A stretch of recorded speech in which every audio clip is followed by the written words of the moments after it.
Did you Why know? is it I suddenly have the urge to read a Klopfic or any MLP fanfiction? I don't know why I had that. It's this idea I had where, like, for an entire month or a good period of time, people can come to me with their best fanfics and see if they could actually break me. Some people are wanting me to take a look at their fanfics. I mean, the one is submitted through Tumblr. It was by, I think, what was it? DJ Gumpony? Yeah. Excuse me, because something else. I was just checking my Tumblr. Did you know Lay's Chips has a smoked bacon flavor, which is only available in Canada? Awesome. Okay, we're going to Canada. Alright, let's see. Because I feel like issuing a challenge to everybody. Come to me with your best Klopfics or MLP fanfictions, and I'll read them and actually get through it all. And I'll learn it on My Little Dashie, because a lot of people have been requesting me to read that. I'd do it too. Hold on a second. Export this biatch. Delete that fiale and save it as a PNG. Good. And now I get to do the magic. Open Psy. The magic. It is time to make the magics. Okay, open Psy. Let's see. Now let's go there. The f is that? Shit. Okay. What do I do here? All I see is just ass load of messages and what? That cat what fur fags ended up posting something, and that cat what came back, the moderator for Ask Naughty Naughty that Luna. Shirley and Naughty Naughty Luna? Yeah. I see a furry guy in a tight swimsuit. Ugh. I don't know if you want to see it or not, because it's a guy, not a gal. Okay, now I'm at the part where I'm just at a complete loss. Why? What happened? Now I get to edit the thing, but I'm looking at a square of gray, black, and red. I'm like, the f do I do now? Well, if you guys dare it, and I'm going to be posting this off on the live stream too. Good boy. You know what? I'm going to do it. I'm going to read a fanfiction. I'm going to do it. Yay. Yeah, ooh. Who is that? Oh. What's this? Scoon. Oh. Nice. Yeah. Let me have a look at this. Nice. What do I do? Don't look at it. I'm looking at it.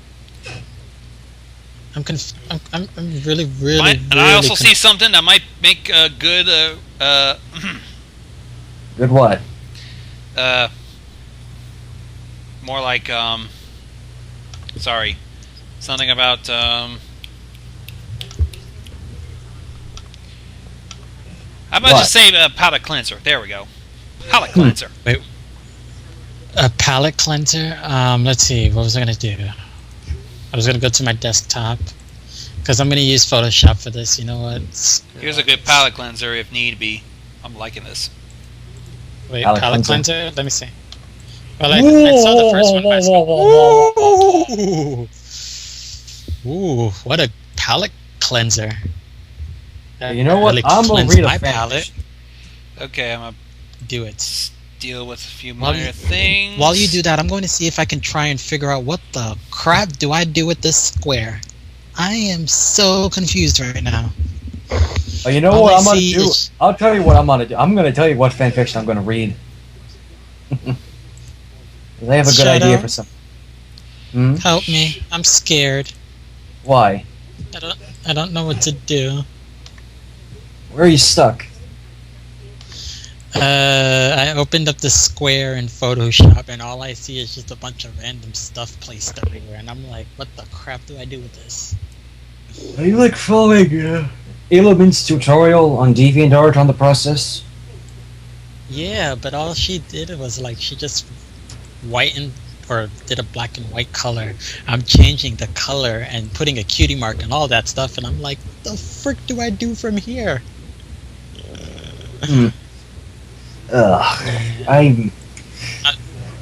I'm sorry. This is No, it's me being the. You're having a fangasm. Ease up there, No, I'm little not having a- boy. Oh, you know what? I'm No, gonna I'm tell not you what fan fiction I'm gonna do. I'm gonna tell you what fan fiction I'm gonna read. What would that be? What fanfic? I'm gonna read Scootaloo's Love for Pain. Oh shh.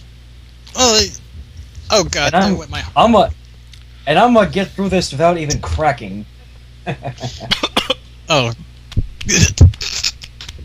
What? Gonzo. What? Gonzo. Gonzo, just remember, Gonzo, I'm going to be holding your hand throughout all of this, okay? We're gonna What? get What's through this what's the together. matter? What? I I only know almost about No, this he fiction. had. I almost What? choked. Gonzo, speak up. He had this, I almost fucking choked. On what? You took him by Barks surprise root there, beer. Shadow. You took him by surprise there, Shadow. I mean, you don't just pull out of your Don't pull it out of your that ass. you're gonna read Scootaloo's Love for Pain without warning anyone. You were just like, I'm gonna do it, and I'm like, what? I only know about this because I saw Mike the microphone's reading of it. I figure I can do this without cracking. I bet I could. And I'm afraid I'm gonna have to post this. Yes. Oh well. I want this to be posted onto interwebs that I read Scootaloo's Love for Pain without breaking or cracking. You are going to fail, my friend. Oh really? We'll see about that. Let's start this shitfest, shall we? Good boy. Everybody listening? Digging your own. Yeah. You're digging your own grave, my friend. And now you're gonna be buried in it. Alright. Alright, let's go. This is Scootaloo's Love for Pain by Mr. Anonymous, inspired by a Scoot Abuse picture by Mr. Orochi. Scootaloo woke up that morning with an what? Okay. you already destroyed. No, excuse me. Grammar Nazi time. With a gleeful expression on her face. It was her day off from school, and she had planned for this the whole week.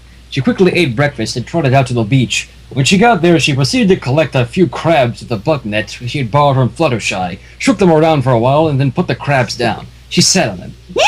She squealed in delight as the crabs pinched her rump fiercely, refusing to let go of her plump but tiny ass as her wings started to unfurl themselves.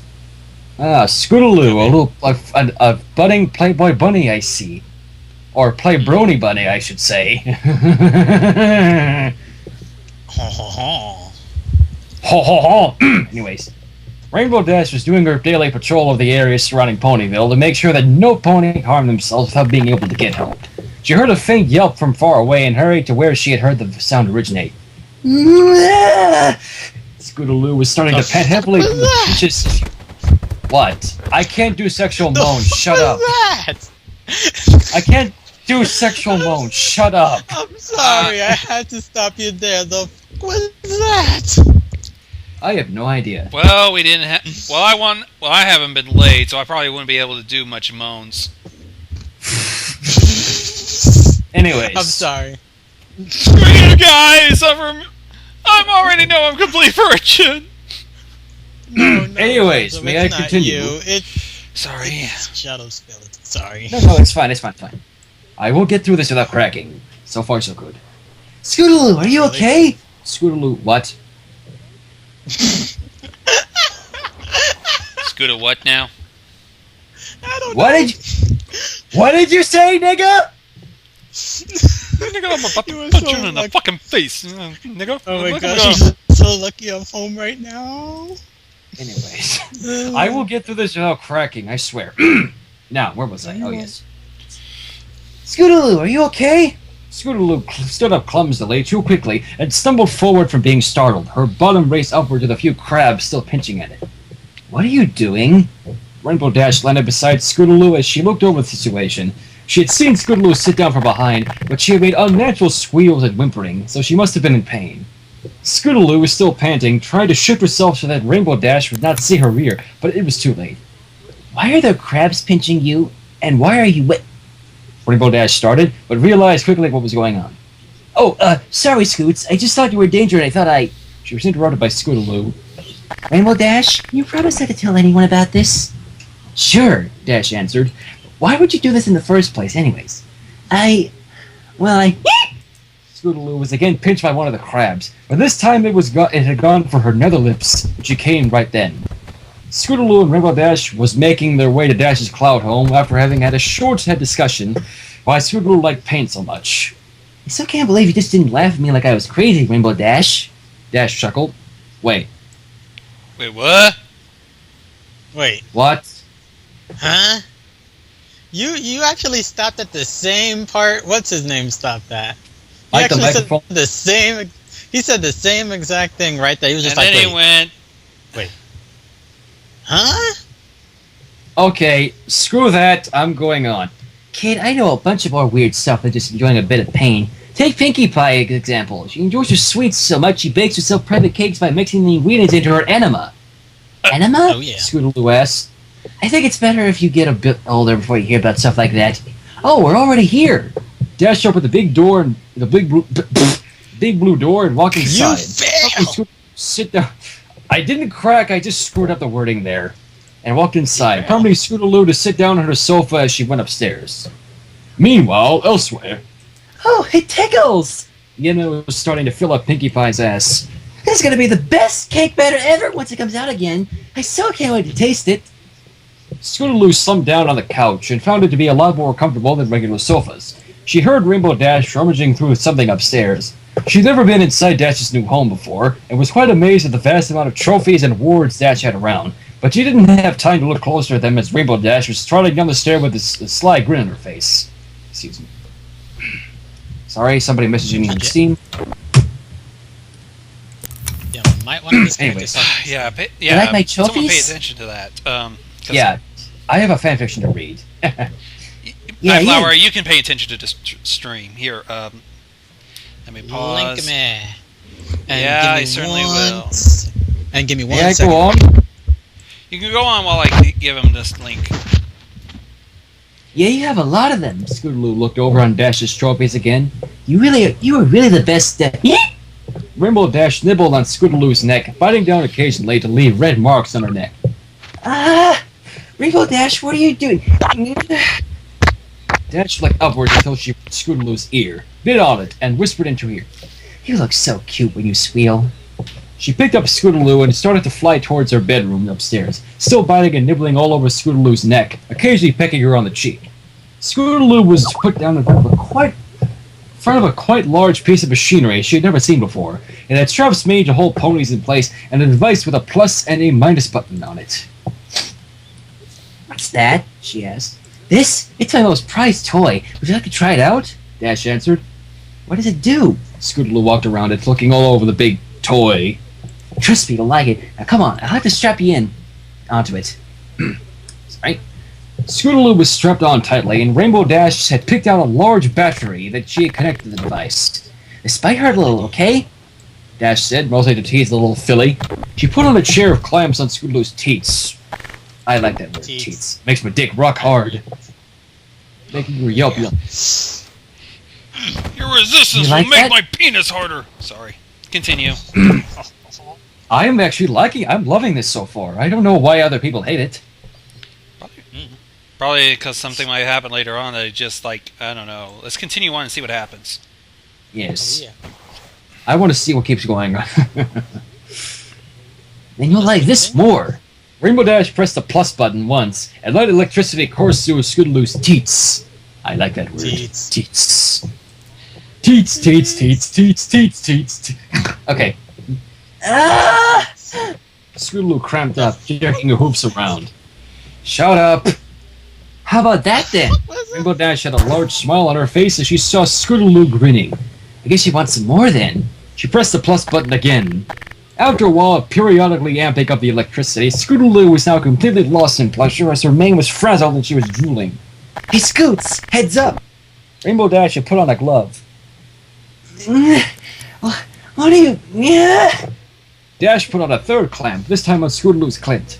Scootaloo could no longer control herself as she came several times, screaming in bliss. This is the finale, okay? She pressed the plus button one last time, setting it to max. Scootaloo crabbed again, her hips jerking as she lost control of her bowels and started peeing and shitting all over Dash's. I'm not laughing because I'm not laughing based on cracking. No. I'm laughing at how delightfully sick this is. No, you're cracking up. You're cracking.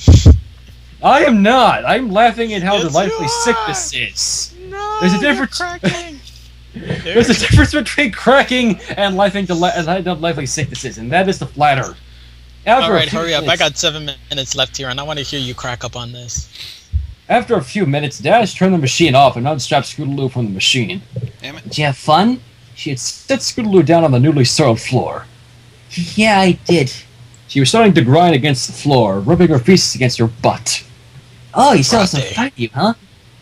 Dash turned and rubbed her ass against Scootaloo's face as she started clapping away, prodding at Rainbow Dash's pucker. You're barely hungry for more, so have all that you want.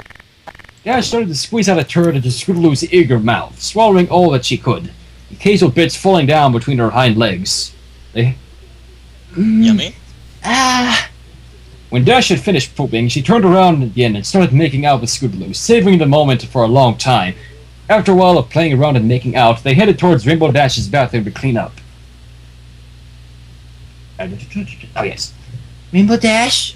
Yeah, kiddo? I love you. I love me, too. Hey, don't joke around like that. Sorry, Scoots. She kissed. I love you, too. And that's where it ends. I actually made it without cracking. No, you did not. Yes, I did. I was laughing delightfully at how sick it was. I bet come you on. could suck a golf ball through a garden hose, my friend. You failed. Okay, you want? I'll tell you what. I'm gonna read another fanfic, and I'm gonna get through this one without cracking. And guess what that fanfiction is? Yeah, but it has to be just as disturbing as whatchamacallit. Oh, I have the perfect fanfiction for that. Gonzo, we want to hear what it is? What would that be? I'm gonna read Pattycakes. Oh, wow! I see. Oh man, you are asking for a tall order, then, my friend. You basically have all your chips and you just slam them all in. Are you sure you want to continue with this, my friend? I say challenge fucking accepted. All right then. You saw how Mike the Mic reacted to this. I'm just warning Only you, did the man. scream. I'm just warning you, man. I'm warning you, man. It's crazy. Really? And there's 2 chapters. I thought there was only 1. Freaking Fluttershy messes with your mind, man. Freaking psychology. Fluttershy messes with everybody's minds. That's an understatement of the year. Wait. I have a feeling I may have done this on the wrong leg. If he's Gonzo, standing, you still never here? mind, I did it. Yeah, just concentrating, that's all. He's cowering in the corner, I think. I'm not cowering in a corner, I'm trying to concentrate on my video. Cowering in the corner. How's many people are on the chat? Oh, yes. I Are we haven't ready been checking that. What? Oh, yes. Are we ready to begin this lovely piece of insanity? Hold on a second. Somebody better be here's the recording stuff in this. order. I want this to be recorded. Since Livestream It always is. records, it will be Okay, recorded. see, hits it on this. This is awesome fail. Sweet Apple Massacre Sandwich. Rawr, gets up and walks around. Okay, I've never heard this one. Bring it on. Never heard it yet. No! DJ, turn away now. No! Hit the deck. No! Closes the TARDIS door. I don't think that's Do what not he meant do by it. that kind of reading. Prepare to shed some manly tears, bro. Stay out of my shed. God, lol, nice. I've heard of it, but no! I hate you, person who reads shots around. I haven't cried in years. Bring it on. Oh, yes. There you go. Challenge fucking accepted. We ready for this lovely piece of insanity? Oh my gosh. I think so. Gonzo, you ready? As I'll ever be. Gonzo, I'll be holding your hand throughout this. Don't worry, I'm here with you, bruh. Okay, let's Alright, get on with it. Let's do this. This is Pattycakes by Pegacord on the Cob. Come here. It was a beautiful day in Ponyville. The sun was shining, the birds were singing, and every pony was out having fun in the nice weather. It It was all thanks to the most dependable Pegasus on the weather team, Rainbow Dash. The pony in question was at the moment resting on what to her might very well be the most comfortable cloud in all of Equestria after a hard day of handling the weather like she normally did. She had been resting for a while when she just thought about another appointment that she had to keep.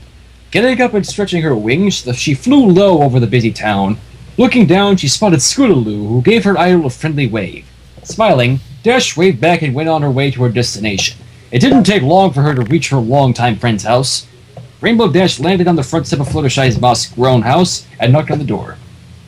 A short while later, a familiar yellow Pegasus answered the door and smiled sweetly at her. The two of them had been friends since they were fillies, but whereas Rainbow Dash continued to remain in Cloudsdale following the events of the Sonic Rain Boom, Fluttershy chose to remain on the ground and build her home just beyond the outskirts of the Everfree Forest, where all the animals lived. Fluttershy had garnered a reputation among her friends, Steam messaging me, as someone who was good with animals and taking care of injured or sick woodland creatures. She, despite herself, also proved herself capable in foal sitting, as she had when she was put in charge of the Cutie Mark Crusaders when Rarity was unable to look after them. It was a lifestyle that Rainbow Dash could never imagine having, as it was too slow-paced for her. Yet, despite the two Pegasus' vastly different lifestyles and interests, she remained close friends. Which is why Stop Rainbow Dash... where you are. What? I think Pegasus. we have someone dying. I said... Oh, come on. I was just joking around. What? I'm not allowed to say Pegasus? No, I don't mean it in a bad way. I mean it in a way as Pinkie Pie, you have influenced the Bernie community once again. Congratulations. Well, yeah, motherfucker! Hey guys, guess what? I just finished my first texture. I am so stoked right now.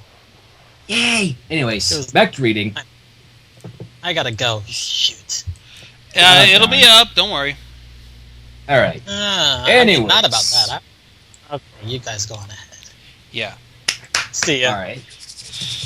Now, where was I? Okay.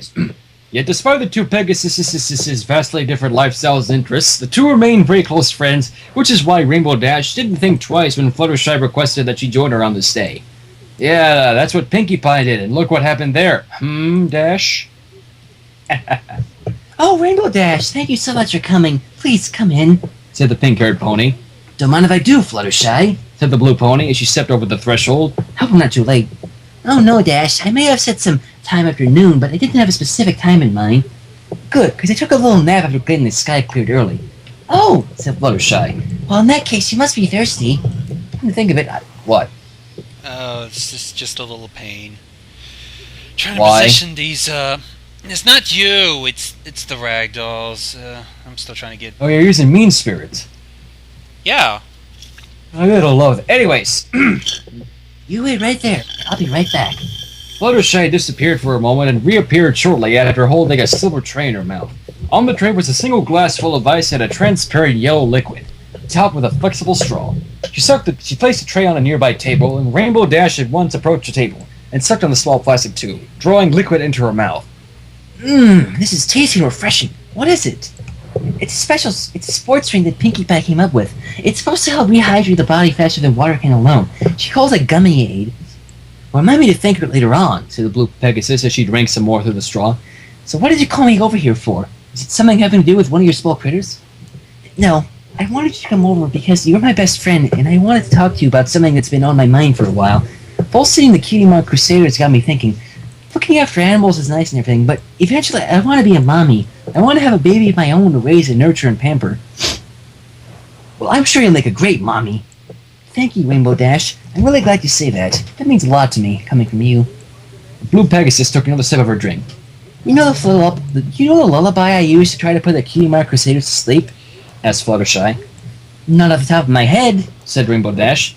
Fluttershy cleared her throat and began to sing. Oh god, do I actually have to really sing this? Nah, no, let's not. Oh, fuck that. I'm gonna do it. What? I'ma do it. I'ma do it because I'm a man. I am a man! Anyways. Hush now, quiet now, it's time to lay your sleepy head. Hush now, quiet. Fuck it. Fuck it. See? Okay, No, I'm gonna try again. Hush now, quiet now, it's time to lay your sleepy head. Hush now, quiet now, it's time to go to bed. Drifting off to sleep, leave exciting day behind you. Drifting off to sleep, the joy of daylight find you. How's that? I have no idea what to say at this point. Oh, what the fuck? I thought he was gone, Nightflower! Okay then. Now, where was I? As she sang, Rainbow Dash began to feel tired and lightheaded. At first she thought she was more tired than she realized. Then she thought that maybe her friend's lullaby was really that powerful. Finally her suspicion fell upon the glass of the unnaturally colored yellow liquid. Looking at it and smelling it... Excuse me. I had a little bit of a long day. Anyways. Looking at it and smelling it, she turned to her friend. She wanted to say something, but Fluttershy continued to sing her song, and soon Rainbow Dash collapsed on the spot, lost to the darkness. Rainbow Dash regained consciousness sometime later, but still found herself in darkness. She started to stretch her limbs, only to find that she couldn't. She was restrained and could barely move her arms and legs, which were strapped down immediately. She called out to the darkness for... Oh good, you're awake. We can get started. A familiar voice called out. The light turned on to reveal everything. Rainbow Dash appeared to be strapped down to some sort of changing table by her legs, torso, and arms. She was restrained in such a way that she could not move her wings at all. The room appeared to be some sort of nursery. The walls and carpet were decorated in pastels. There was a playpen, a crib, a closet, baby toys, and other paraphernalia suitable for the youngest of foals. More disturbing than her being restrained in such a way was that none of the items seemed size appropriate for a foal. They seemed made for an adult pony. Fluttershy was in the doorway and looked at the restrained Pegasus with a smile on her face. Fluttershy, what's going on here? Said the blue pony with more of a sense of irk than disturbance. Why am I strapped down? Well, remember earlier how I said I wanted to be a mommy and have a baby of my very own? I vaguely remember you saying something like that before blacking out. Hey, wait a minute! What did you put in my drink? Did you drug me? I Shit. did. I'm sorry. What? I think I fucked up trying to move. Unfortunately, I have Mean Spirit's model stuck in a wall, and I'm trying to get it free. May I go on? Sorry, I'm so sorry. It's fine. I can understand your frustration, though. Excuse me. I did, and I'm sorry. But it was necessary for you to cooperate. You see, I've been going over a lot of options. At first I thought about giving birth to my own foal, but I don't even have a boyfriend. And then I thought about adoption, but that's full of complications and a lot of red tape often. Then I thought about us and how we've been friends longer than any of the other girls. That's when I realized that you would be a perfect baby for me. Rainbow Dash just stared at Fluttershy for a bit and burst out laughing.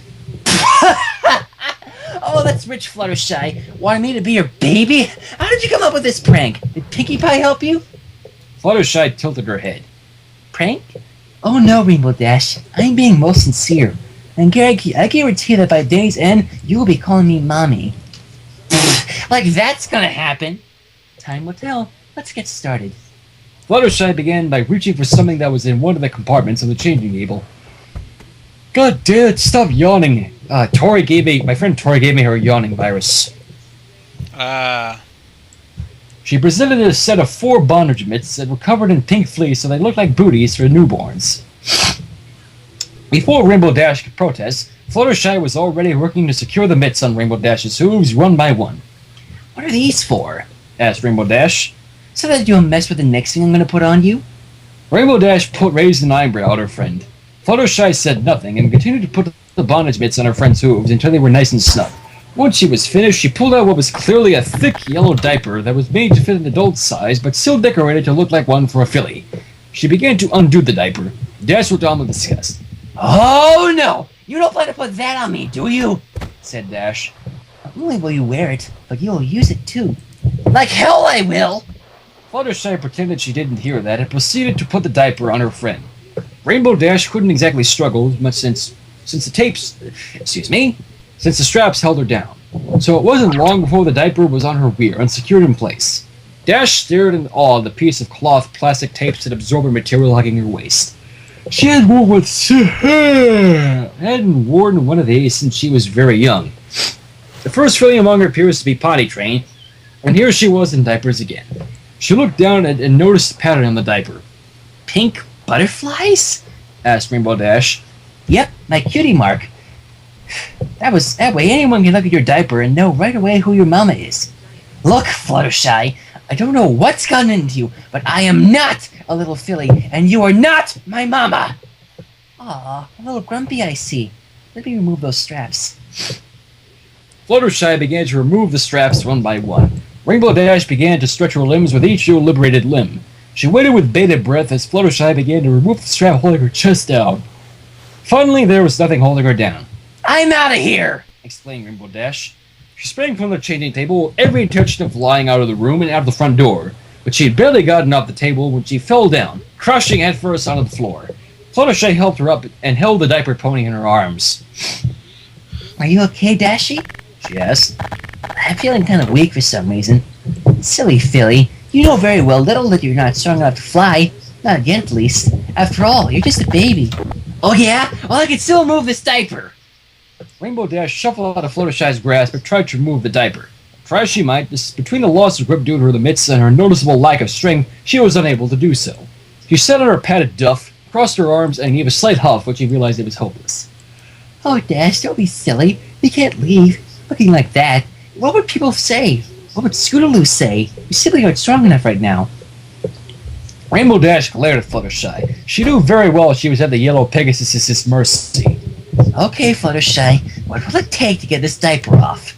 Humor me for the rest of the day. If you're not happy by day's end, you'll be free to go.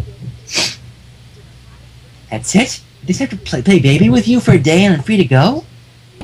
That's it. Okay, I guess I can deal with that. What did you want to do first? Fluttershy gave a squeaky grin and sat down in front of Rainbow Dash. Squee! I had to do that, sorry. Oh, fuck you, Lord Cadaver. Screw you. I'm tired. What do you expect? You see this, Gonzo? What now? Oh, Lord Cadaver is in the chat here saying, my yawning ruins attention. Oh, lay it off. Exactly. Can't be helped. I know. I bet it's earlier, whatever time zone you're in. 10:11 p.m. to be exact. Yeah, what now? Anyways, where was I? Yes. Fluttershy gave a squeaky grin and sat down in front of Rainbow Dash. Pattycake! Exclaimed Fluttershy. Pattycake? Said the diaper pony. Pattycake! Said Fluttershy, holding her hooves out in front of her. Rainbow Dash sighed and put her hooves out in front of her. Fluttershy sang, but Dash declined to join in, and only matched Fluttershy's claps with her own. Pattycake, baker's cult. Bake me a cake as fast as a bolt. Mark it and prick it. Excuse me, I read it wrong. Pat it and prick it and mark it with the D. And put it in the oven for Dashy and me. On the last part, Fluttershy gave one of her signature cheers. Yay. I couldn't help it. Oh. It was still cute. Yeah, that was really something, said Rainbow Dash. Just then, Rainbow Dash's body was telling her something she did not want to hear, especially not as she was now. She wriggled her legs a bit. Fluttershy, I don't know how to say this, but I need to go water the flowers. Oh, you don't have to, Dashy. I already watered my garden this morning. No, what I mean is I need to go use the little filly's room. Oh, well then by all means, you're free to go. Rainbow Dash blinked. Really? Then in that case, could you help me get this diaper off? Oh, no. You misunderstand. You're free to go. In your diapers. Rainbow Dash was about to protest. Before she could, she thought about what Fluttershy said earlier about her being free to go. She cooperated and simply huffed. I can hold it, she said. I can hold it, she, Rainbow Dash. What? Yeah, I think Rainbow Dash is about to make a number 1 in her little diaper. No. It's not that. It literally says I can hold it she Rainbow Dash instead of said Rainbow Dash. Fuck it! If you say so, said Fluttershy. The two of them spent the next half The hour or so hell? playing it. What? What now? I don't know why, but when I tried to, I ended up pressing the wrong button and it unfroze like 3 objects. Give me a break! I'm having Sorry. trouble. I know, I understand. I'm not even cracking. I'm trying to keep the flow going. And I know, but damn it. I'll just pause for a bit and just switch and just let you continue. No, it's fine. Anyways, the two of them spent the next half hour or so playing as any mother and daughter would. Fluttershy had put a lot of effort into the nursery room. There was a table with a pink tablecloth and a tea set. Rainbow Dash was not entirely keen on having a tea party with Fluttershy, but abided as best as she could. The closet was also filled with all manner of infantile clothing. Fluttershy had Rainbow Dash try each outfit and model it for her, much to the Blue Pony's dismay. These dresses look adorable on you, Rainbow Dash. Rainbow Dash, who was currently wearing a pink frilly maid-like dress, only huffed. Just then, Fluttershy looked as if she had suddenly remembered something. Oh, I just remembered that I have to check on one of the animals in my care. I'll be right back, baby, said Fluttershy as she went out of the room. Fluttershy had left the door to the nursery open. Sorry?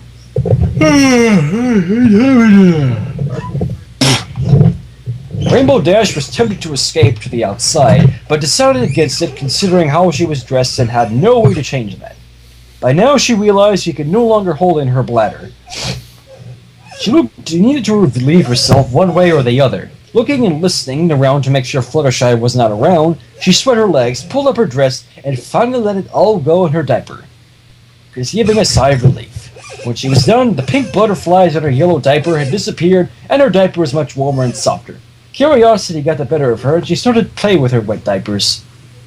That always confuses me. How the hell do females even urinate anyways? I imagine they have ways. I'm no medical scholar, but I keep seeing a lot of diagrams. Really? Yeah, let's just say my mom was grown up in a family of nurses. I have a very dirty image in my mind right now of that. Let's not. Oh yes, let's. Enjoying your diapers, I see. Rainbow Dash almost peed her diapers again when she heard that. She turned and saw that Fluttershy had returned and she had noticed. No, Said the Blue Pony, pushing her dress down. I hate these things. Get them off. I'll tell you what. Just call me Mommy and I'll change your diapers. Rainbow Dash considered the option, but quickly put it out of her mind. I've been in worse situations. I don't mind the diapers. She stopped for a moment and realized what she just said. That's not what I mean. Oh, it's exactly what you mean. Said the Blue Pegasus, waving her hooves in front of her. I meant that I would rather be in diapers than call you Mommy. Suddenly, Rainbow Dash's stomach began to grumble. Looks like someone's hungry, Said the Yellow Pegasus. Follow me. I'll fix you up something. Fluttershy trotted out of the nursery and Rainbow Dash followed after her. The diaper on her rear made a distinct crinkling noise as she walked. Rainbow Dash cringed at the feeling, but tolerated it for the moment if playing along meant her eventual freedom. Fluttershy went into the kitchen, while Rainbow Dash remained in the dining room. There was a table, but no places to sit at. Fluttershy came out soon after with a tray with a bowl filled with hot cereal and spoon and took the tray on the table. Oatmeal? Asked Rainbow Dash. What, no oatmeal cream pies? You have to go with that! I ought to slap you if you were right in front of me. I'm sorry. I had Slap, slap, slap! How about I slap your shit? Just continue on. Oh, by all means, I will. I'm having fun with this. Oatmeal? Asked Rainbow Dash. Indeed, said Fluttershy.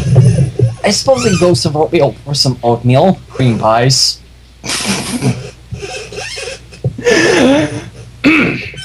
Have a seat, please. Where? There's no place to sit. Fluttershy pointed to a piece of furniture that escaped Rainbow Dash's attention when she first came into the room. It was a high chair, complete with a built-in table and buckling belt to keep the occupants safe in it. There's no way I'm sitting in that, said Dash as she crossed her arms. Fluttershy gave Rainbow Dash a look like that of a puppy dog as a means of subtly pleading with her. Rainbow Dash only shook her head from side to side in defiance. Then Fluttershy did something she had never done to her friend before. She gave her a stare. It was the look that always filled those she gave to those with dread. Rainbow Dash What? Sorry, it's images of her stare. Sorry. Cream pies. What? Nothing. Go on. By all means, I will. Rainbow Dash lowered her ears and backed away slowly. Without a word, she got into the high chair. Once she was seated, Fluttershy returned to her normal disposition and came over and buckled the blue diaper pony in an enclosed tray, effectively locking her into the chair. Once this was done, she brought the bowl of oatmeal and spoon and placed it on the high chair tray. Oh, I almost forgot, said Fluttershy. She ran out for a bit and returned with a bib.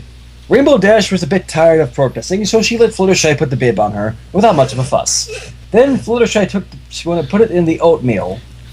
Now, Dashy, are you going to be a good filly and let me feed you? Yeah, whatever. Fluttershy gripped the handle of the spoon with her teeth and scooped up a helping of oatmeal. Smiling, she brought it to Dash's mouth. Rainbow Dash opened this mouth and allowed the spoon inside. Wrapping her lips around the spoon, she drew the spoon into her mouth while Fluttershy drew the spoon out. The creamy goodness. This process repeated over and over again until the bowl was empty. All the while, nothing but thoughts of sheer and utter humiliation filled Rainbow Dash's head, as well as fears of what anyone might say if they saw her like this. There, all done, said Fluttershy with pride. Oh my, you spilled some. Good thing you have that bib. Fluttershy used a spoon to scoop up the excess oatmeal and feed it to Dash. Once she was done, Fluttershy removed the bowl and spoon and set them to one side. Now I imagine you're thirsty, right? Said the yellow pony. I could use something to drink, so long as it's not any more of that gummy-ate stuff. Fluttershy nodded and went to the kitchen and returned with a baby bottle. I should have seen this one coming, said the blue pony. What's this? Sorry, just checking the live stream cam for a second. Fluttershy held the bottle with her hoof up to her friend's mouth. Rainbow Dash gave a sigh of utter defeat and wrapped her lips around the amber nipple. I'm liking the sound of that nipple. I could go for a little breastfeeding myself, you know. I had to do it. That's me. I'm loving this so far. Her efforts resulted in a trickle of warm milk in her mouth. It seemed like an awful lot of work just to drink some milk, but as she did so, something happened that she did not expect. Suckling action was calming her down. Soon the suckling motion became autonomous, and Rainbow Dash drank to her heart's content. Fluttershy seemed to notice this change as well and smiled widely. Once she was done, she removed the bottle, but Rainbow Dash was still making a suckling motion with her lips. Fluttershy responded by placing a pacifier on her pendant in Dash's mouth, which she took to quite well. Come on, my little filly, said Fluttershy as she removed the tray and restraints from the high chair and held Rainbow Dash down. After a nutritious meal, Fluttershy escorted Rainbow Dash back to the nursery. Fluttershy saw that Rainbow Dash was visibly beginning to break down, but knew it was a little premature to tell if her efforts were completely successful. For all she knew, the blue pony was merely playing along with the promised freedom at the end of the day if she cooperated. Rainbow Dash was still suckling on her passy when she walked into the nursery, her rear crinkling behind her. She walked over to a nearby teddy bear and began to cuddle with it. Fluttershy decided that now would be a good time for a story, so she reached for a book from a nearby bookshelf and went over to a nearby beanbag and called Rainbow Dash over to her. Rainbow Dash seemed quite disorientated, but found her way next to Fluttershy, and sat in the beanbag chair with her. I like that word, by the way, disorientated. Fluttershy opened the book and read aloud. The story itself was nothing terribly earth-shattering. It was about a pony wishing to hold the world's biggest tea party. But Fluttershy read the story as if she were the newly elected mayor of Ponyville, reading her inaugural address. Where's Mayor on that one, When she was done, she... What? What? I was about to say, dyeing her hair. Sorry. It's fine. I was like, when she was done, she closed the book and turned to Dash. So, Dashy, what did you think of the story? Rainbow Dash spit out the pacifier, which was attached via a pendant. It was okay. It's so Harry Trotter in the Philosopher's Stone, though. I see. Then in that case, maybe I should show you something else then. Fluttershy got up and put the book away and returned with a photo album. She sat down next to the diaper pony and opened the album. The first photo was that of Fluttershy as a young filly still living in Cloudsdale. Aw, how cute, said Rainbow Dash. Fluttershy turned the page, which revealed photos of the other 5 ponies and their circle of friends as young fillies, including Rainbow Dash. The blue pony smiled and laughed at the sight. Then Fluttershy turned the page and Rainbow Dash's laughter stopped. The first photo was of Cheerilee in a short dress, diaper, and pacifier, and holding a stuffed animal. She was clearly not a filly in this photo, but of adult age and posed proactively for the camera. The next photo showed the mayor of Ponyville, dressed similarly, and then Carrot and Cupcake, also dressed in baby outfits. I guess it explains where Mayor Mayor's been. Yeah. One by one, Fluttershy turned the pages of the album to reveal more of the same. Citizens of Ponyville turned into adult foals. Further pages revealed intimate diaper photos of Lyra, Bonbon, Spike, Brayburn, Big Macintosh, and sure enough, Pinkie Pie, Rarity, Applejack, and Twilight Sparkle too. When Rainbow Dash saw a photo of various members of the Wonderbolts in diapers, she jumped up and made a run for the door. I smell child molesting charges.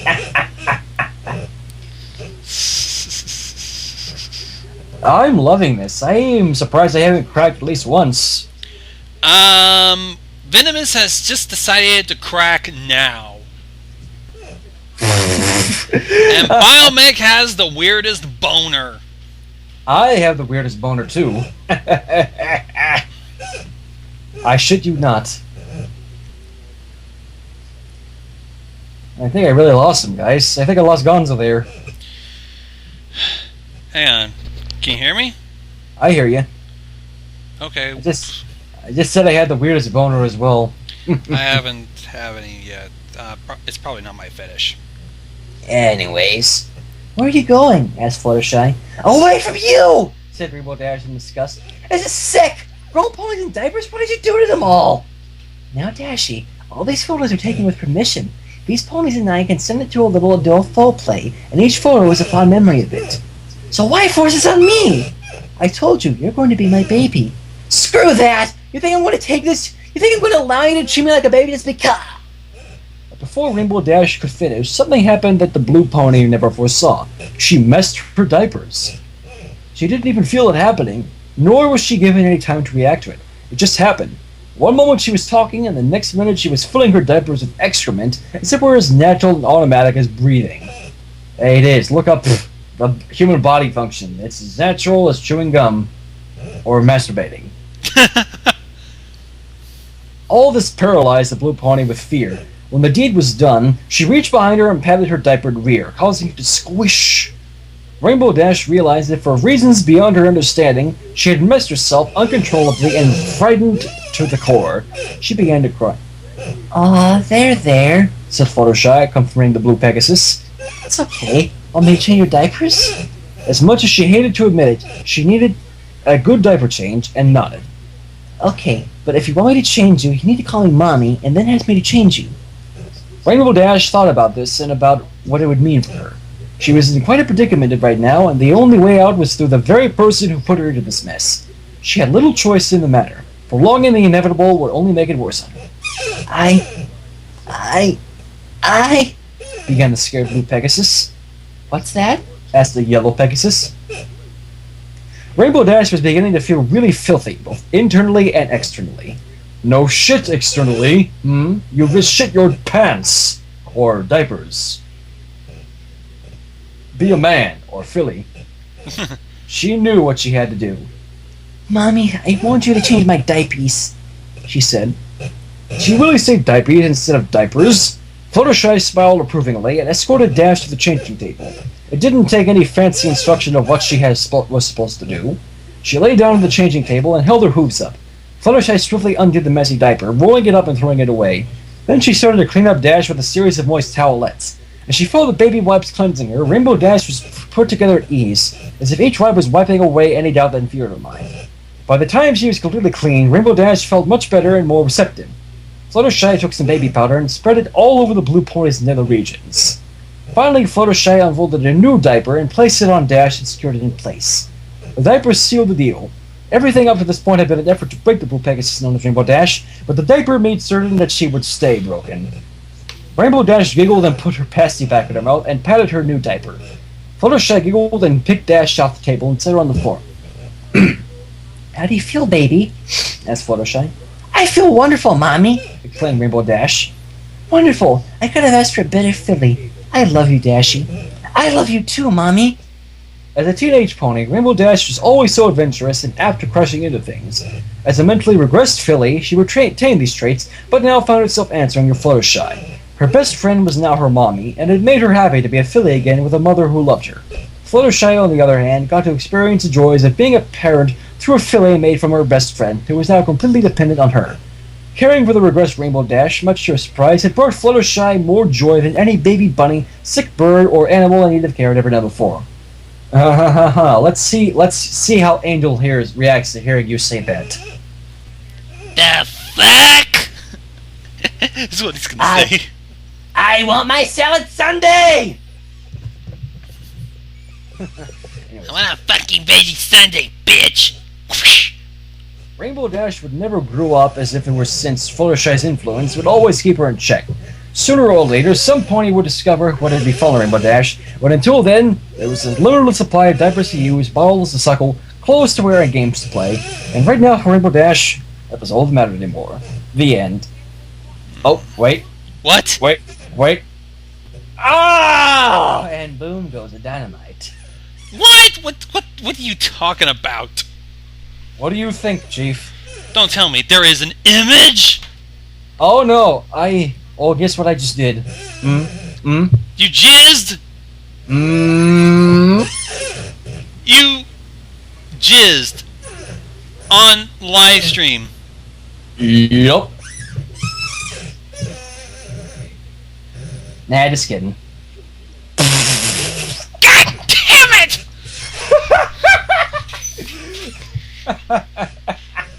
You were just leading me on, thinking, what the fuck? Next thing I know...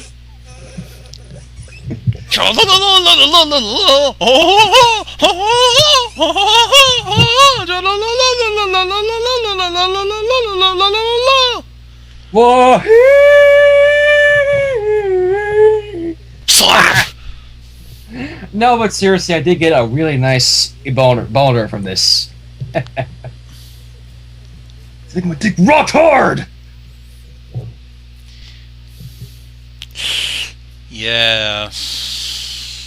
What's wrong? I think you... What? Oh, God. Is you eating them cream pies again, boy? No! Little fucker! Actually, I ate some noodles with beef and gravy and a little while ago. Beef and gravy. Is that somebody else's gravy you're eating? Someone else's leftovers that they're trying to get rid of. They handed it to me because God knows I'm skipping breakfast, barely eating lunch, and now all I do is just either snack and have dinner. That's about it. Oh, seeing somebody's leftovers, eh? I'm having a dirty image on that. What? Never mind, just kidding. But, oh look, Lord Cadaver's asking, Gonzo, what's your friend's name? It's the inverted shadow. Yeah.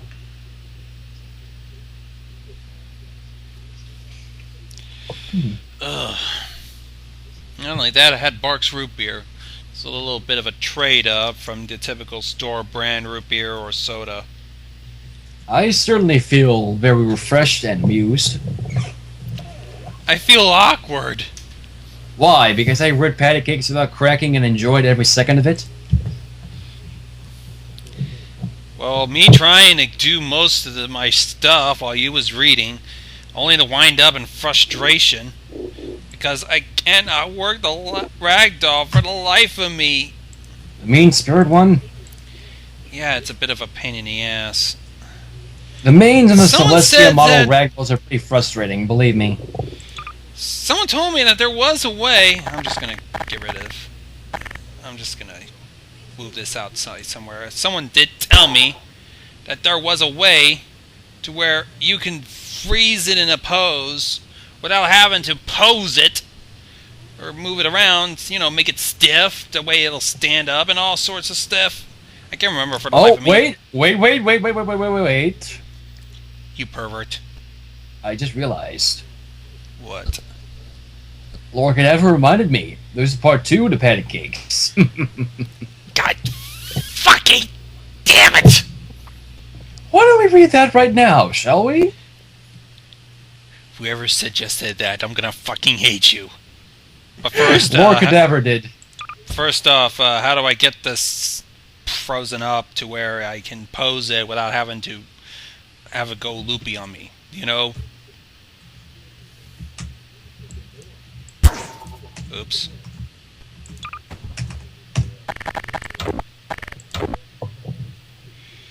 It's told something about. Come on.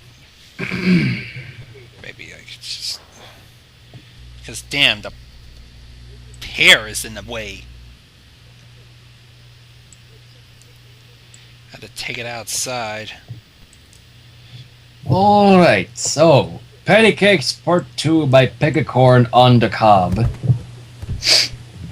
I don't think anybody's read this yet, have they? Who in their right minds would? In all honesty. I think I'm gonna be the first to read this. So yeah, this is Pattycakes Part 2 by Pegacorn on the Cob. Okay, Gabby, now let's see I'm if I about can to be get... What? Gabby, now I'm about to be trying to fuck myself over. What do you mean? Just trying out how to get the freaking hair right and all sorts of shit. May I go on? Yeah. What's stopping you? Nothing. Alright, again, Pattycakes Part 2 by Pegacorn on the Cob. Okay, let's see if I can get this right this time. The yellow Pegasus had grinded the selected herb with a mortar and pestle until it became a fine powder. Oh, this is different. This is certainly different from the first one now, isn't it? Mixing the contents of the ceramic bowl with some liquid, and she poured the results into the chamber of the alembic. Lighting the burner, she began the distillation process, while the rest of the tubes and containers swayed the flow of gases and liquids, as they separated and mixed together again in a symphony of chemistry. After some time, the process was completed, and the yellow Pegasus took the resulting beaker and examined the contents. The color's a bit off. She took a sniff of the liquid in the glass. Potent. Almost. Too potent. Shoot! It's too powerful to use normally, but... Maybe for a special occasion. I'll have to thank Twilight sometime with the alchemist and it's a core for the recipes. Oh wait, I already have! Fluttershy thought about another 2 memories from her scrapbook. Just then she heard the sound of crinkling behind her. Mommy, what are you doing? Fluttershy turned around to see the mentally broken Rainbow Dash behind her. She was wearing a diaper as she always did nowadays. She had little choice. It seemed like she also constantly bore a simple-minded expression on her face. Fluttershy smiled and walked up to her filly. What's this? Lord Cadaver saying the second one revolves around a jigsaw saw trap kind of motif. Huh. You get that, Gonzo? It looks like we got a saw spoof on our hands. A saw? Yes. Oh, God. So My Little Pony and Saw. Great. Oh. Wonderful!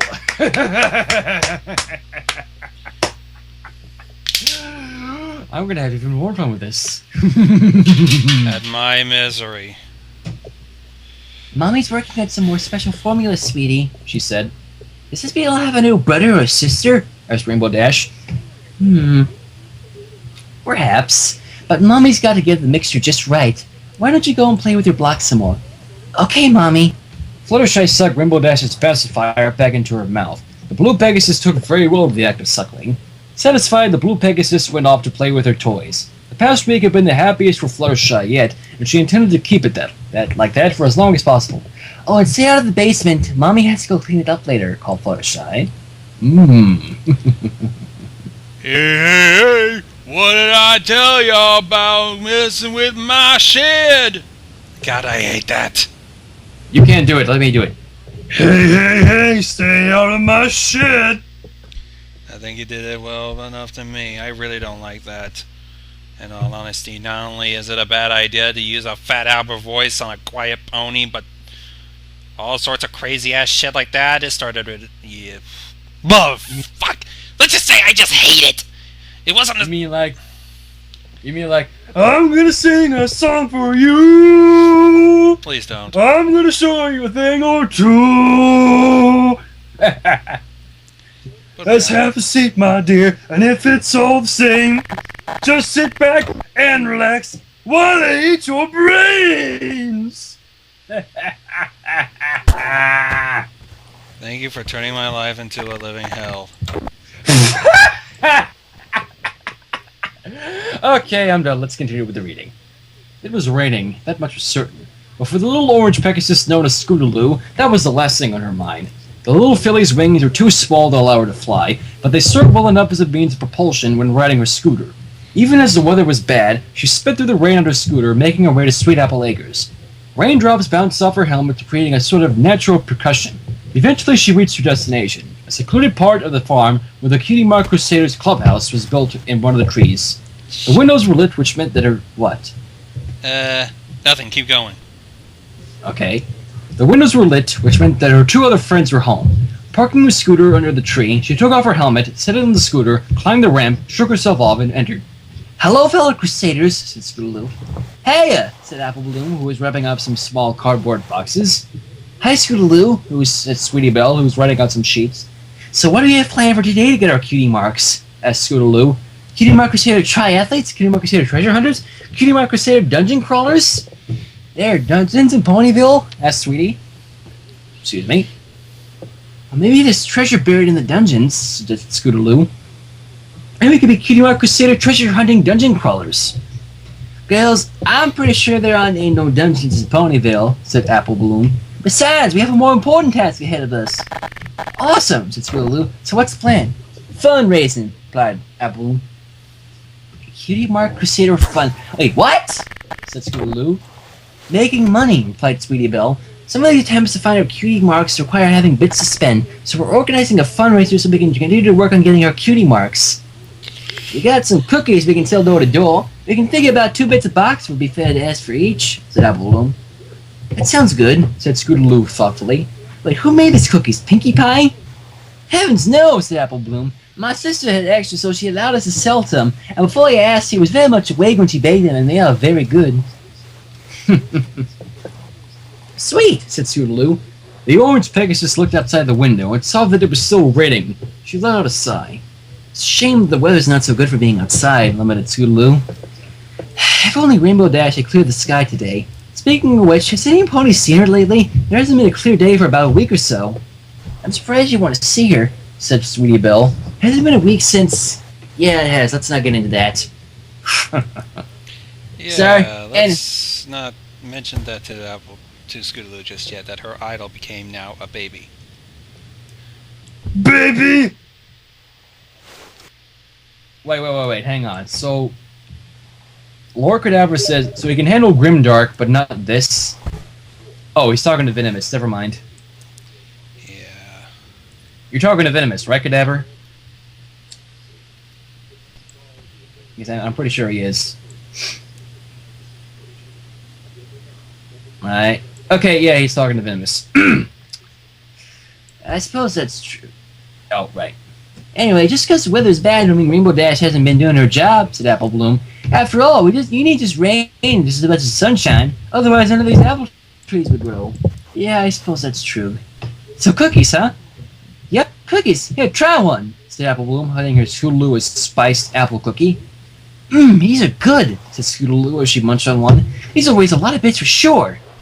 So for the rest of the afternoon, the Crusaders boxed up cookies and planned out the routes for making as much money as possible.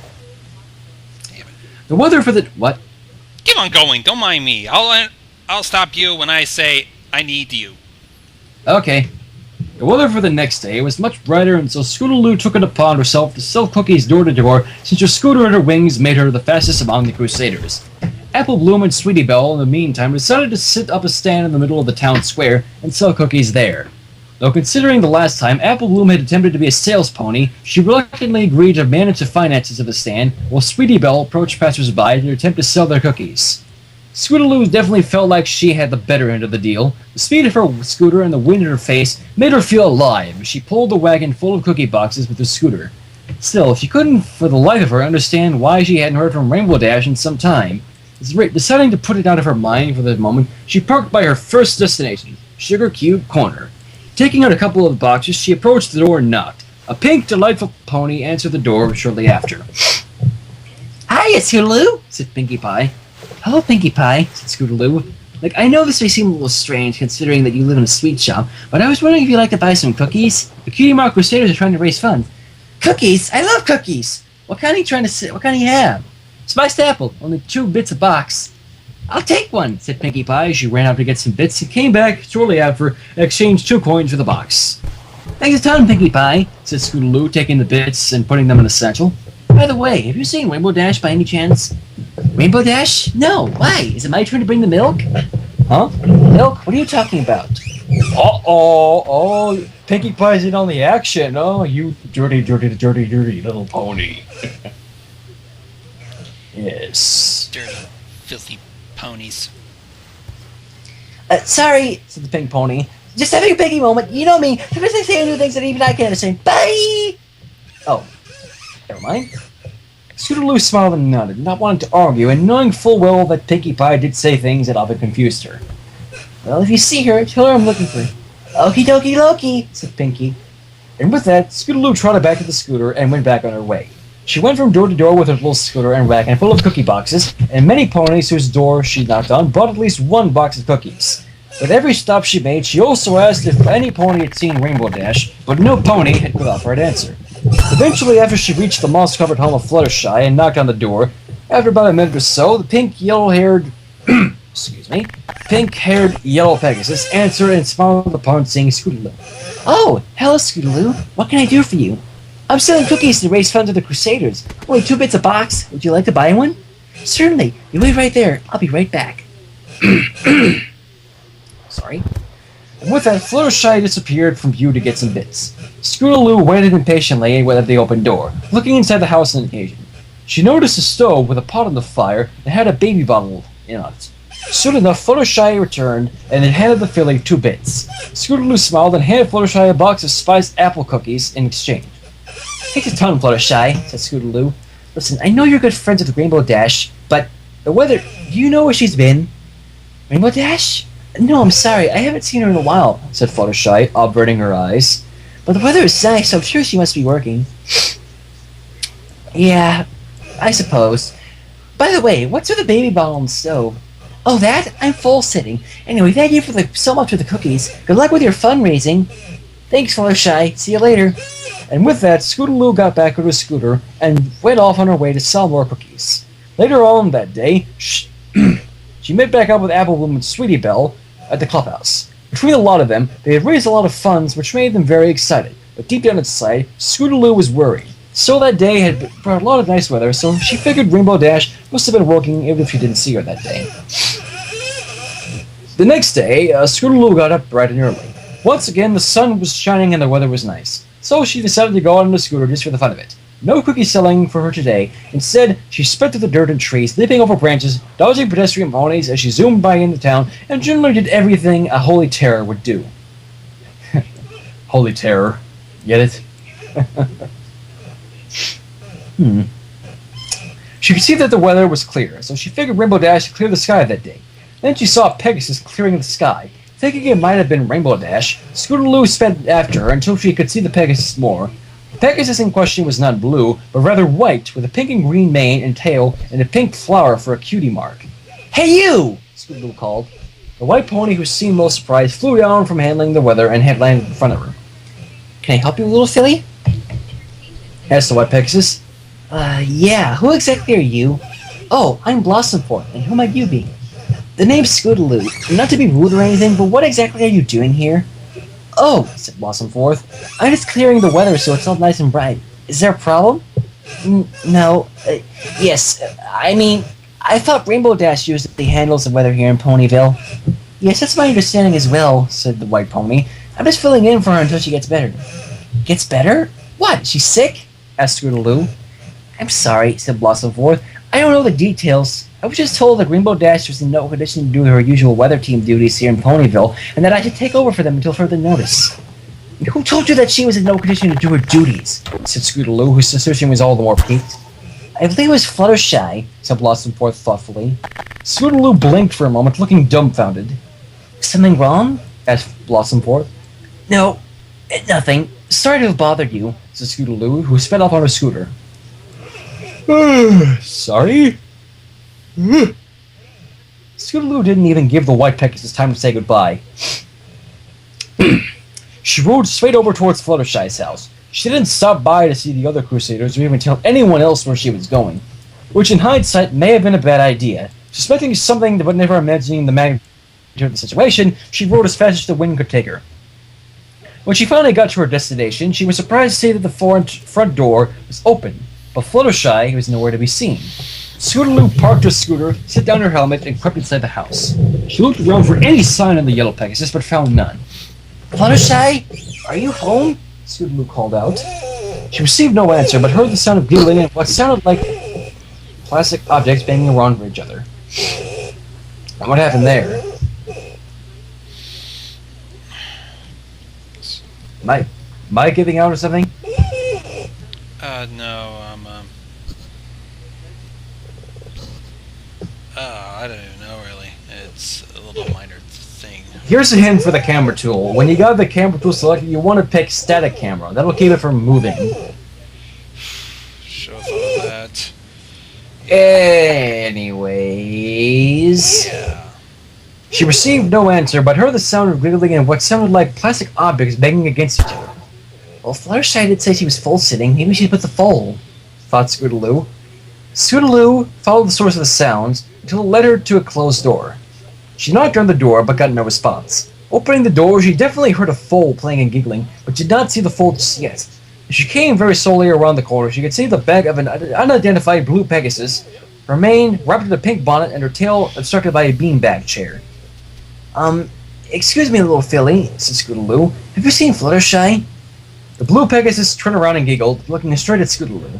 Scootaloo's eyes grew the size of pie plates, and she backed away. She almost screamed at what she saw. It was obvious who the little filly was. It was Rainbow Dash. No mistake about it. Discovered. Mommy's watering the posies. Do you want to play with me? Asked Rainbow Dash. No, she's even sounding more like a filly. You hear that? Rainbow Dash? What the? And you're... Cut the baby act! It's seriously freaking me out! What's he talking about? I'm just a baby. No, you're not! What's happened to you? I used to look up to you! Rainbow Dash giggled. Looks like someone needs a huggy. She said as she got up and walked towards Scootaloo, her diapered rear crinkling behind her. Stay away from me! Yelled Scootaloo. She ran out of the nursery to the front door. Interestingly enough, this time the door was closed and locked. Scootaloo began to look for anything that could unlock the door, but it appeared to only open with a key. As she frantically looked for any way to open the door, she heard a voice behind her. Excuse me again. Is there something I can help you with? Oh, I think you know what's coming, Gonzo. Scootaloo turned around to see a familiar yellow pony. Fluttershy, said Scootaloo in desperation. What the hell is going on? What happened to Rainbow Dash? She's gone all freaky and babyish. Oh yeah, I guess she has. This makes no sense. How did she get this way? Well, I guess you could say I had a hoof in it. What? Said Scootaloo with howdy belated almost. You mean to tell me this is your doing? Yes, I suppose you could say that. But why? Well, I had always wanted a filly of my own, and it seemed the obvious choice was to turn my friend into one. We've never been happier. I also have other reasons for doing it that I'm not at liberty to say at the moment. That is sick! Scootaloo turned around to find another way out of the door, looking to see if there was a key hidden nearby. Where might you be going, my little pony? I'm going to find help for Rainbow Dash, and you too! Without making a sound, Fluttershy picked up a nearby vase while Scootaloo's attention was still focused on the door. Oh. I'm afraid it's not quite time for you to go just yet, said Fluttershy. Scootaloo started to turn her head around, but she didn't see the vase coming. It hit the back of her head, knocking her out and shattering the vase into 100 fragments. Scootaloo fell to the floor, alive but unconscious. The floor littered with many bits of broken clay. Fluttershy approached and examined Scootaloo. Oh my, Said Fluttershy. I didn't mean to hurt you, Scootaloo. Obviously you did if you hit her in the back with a fucking vase. She picked up the unconscious filly and carried her down into the basement. I'm sorry, Scootaloo. I really am. It's just that you have an appointment to keep up, and I intend to say that when you make it. I don't envy the headache you will have when you wake up, but I really hope that by the time we're through, you'll be much more understanding. That being said, I wish you luck. Scootaloo did eventually wake up with a major headache. When she came to, she was in darkness, and it smelled like pine all around her. Feeling around, she realized that she was inside a wooden box or crate of some kind. There were some holes that let light and air in, but otherwise she was trapped. She couldn't help but wonder what had gone wrong with Fluttershy. She never knew that a yellow pony had ever done anything like this to anyone before, to her knowledge. Gaining her strength, she tried to push at the sides and top to see if she could get open the box. It was sealed. She tried kicking at the top, but it did no good, although it did seem to move the box slightly.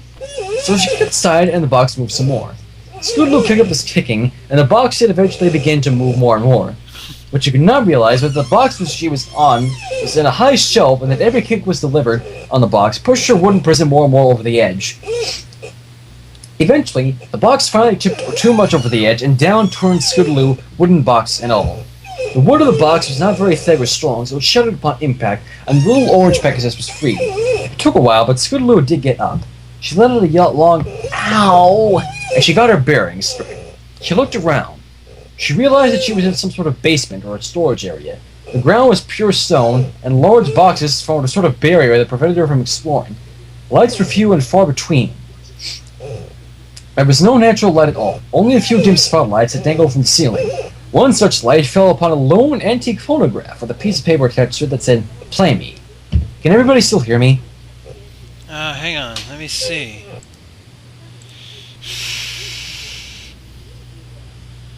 Okay, Cadaver can hear me. Yeah. Alright. We're going Desperate for any answers, even if they were ones she'd like, she cranked up the phonograph and set the needle on the cylinder. The phonograph made some scratching noises before it finally spoke. Hello, Scootaloo. First of all, oh wait, never mind. I said it was like I was gonna do a Jigsaw voice, and I thought it was a Jigsaw voice, but Hello, Scootaloo. First of all, let me apologize for knocking you out like that. Believe me when I say that none of this was without good reason. That being said, I want to play a game. The rules are simple. All you have to do is follow the path and complete the tests ahead of you. You'll learn more about me and what I do, and in the process, I will learn what sort of pony you are. If you succeed, I can guarantee your freedom. Follow the markings and complete your tests in order. By the way, while you were conscious, I took the liberty of diapering you. oh, her too.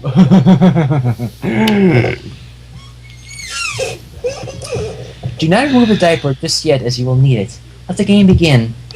And with that, the phonograph turned static. In her disorientation, she didn't notice that she was in fact wearing a diaper. Screw this, She said. And with that, she ripped off the diaper that was on her flank and tossed it to one side. Looking around, she noticed painted arrows on the floor, illuminated by spotlights that indicated where she should go. Turning down a hallway, she saw more painted arrows and dim lights, and followed accordingly. There was occasional debris, but nothing dangerous. She couldn't help but feel that this might have been some sort of haunted house, and that a skeleton or ghost might pop out at any moment to scare her. At least the atmosphere was filling. She walked until she felt something wet going down her leg.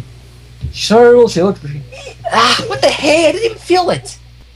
The little filly was urinating uncontrollably at that.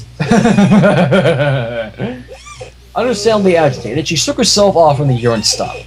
Walking a bit further down the hallway, she saw a little table with a box and a note on it.